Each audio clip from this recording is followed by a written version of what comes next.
अंधेरी रात थी, चांद बादलों में छुपा था। एक पुरानी हवेली ऊंचे ऊंचे पेड़ों के बीच खड़ी थी।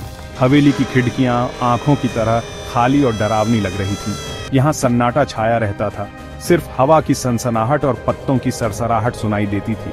यह हवेली थी रिया के दादा दादी की। उनकी मौत के बाद से यह हवेली खाली थी। रिया हमेशा से इस हवेली के बारे में सुनती आई थी। कहानियां अजीब थीं, डरावनी थीं। लोगों का कहना था कि इस हवेली में भूत रहते हैं। रिया को यह सब बकवास लगता था। वह साहसी थी, जिज्ञासु थी। उसे यकीन था कि हवेली में कोई रहस्य छुपा है जिसे वह सुलझा सकती है। रिया, क्या यहाँ वाकई कोई रहस्य है या हम अपना समय बर्बाद कर रहे हैं? मुझे यकीन है कि यहाँ कुछ तो है विक्रम, हमें बस थोड़ा ध्यान से देखना होगा। रिया और विक्रम ने हवेली का मुआयना शुरू किया। हर कमरा खाली था, धूल से भरा हुआ। फर्नीचर पुराना था, टूटा फूटा। हवा में एक अजीब सी गंध थी, नमी की गंध और कुछ ऐसा जो रिया पहचान नहीं पाई।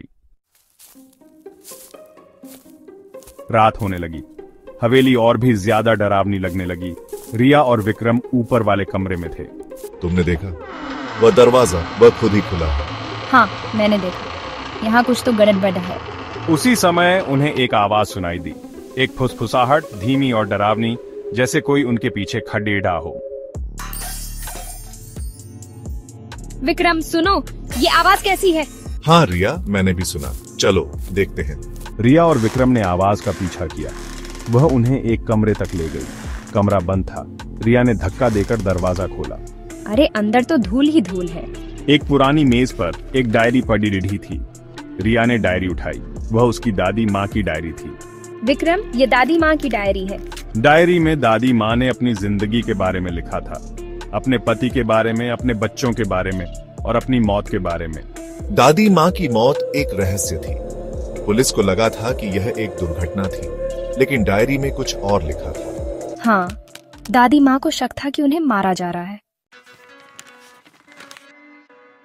विक्रम देखो, डायरी में लिखा है कि दादी माँ को हवेली में अजीब घटनाएं हो रही थीं।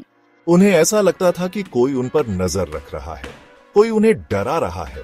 एक रात दादी माँ ने अपने पति को कुछ बताने का फैसला किया। उन्होंने उसे बताया कि उन्हें डर लगता है। उन्हें लगता है कि उनकी जान को खतरा है। मुझे डर लगता है, मुझे लगता है कि मेरी जान को खतरा है।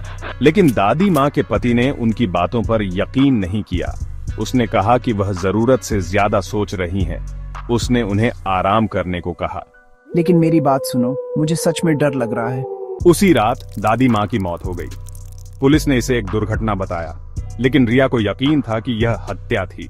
विक्रम, मुझे यकीन है कि यह हत्या थी। विक्रम, हमें डायरी में लिखी हर बात पर गौर करना होगा। हाँ रिया, हमें हवेली की फिर से जांच करनी चाहिए, हर कमरे की, हर कोने की। उन्हें कुछ सबूत मिले। एक टूटा हुआ फूलदान, एक खून से सना हुआ कपड़ीडेड़ा और एक चाबी। ये चाबी हवेली के एक ऐसे कमरे की थी जिसे रिया और विक्रम ने पहले नहीं देखा था। विक्रम, ये चाबी किस कमरे की हो सकती है? चलो देखते हैं, शायद हमें कुछ और पता चले। वे उस कमरे में गए। कमरा अंधेरा था, बंद था। रिया ने चाबी घुमाई और दरवाजा खोला। अंदर उन्हें एक छोटी सी मेज दिखाई दी। मेज पर एक तस्वीर रखी हुई थी। विक्रम देखो, ये दादी माँ के पति की तस्वीर है और उनके साथ ये आदमी कौन है? रिया, हम इस आदमी को पहचानते हैं। ये वही है जो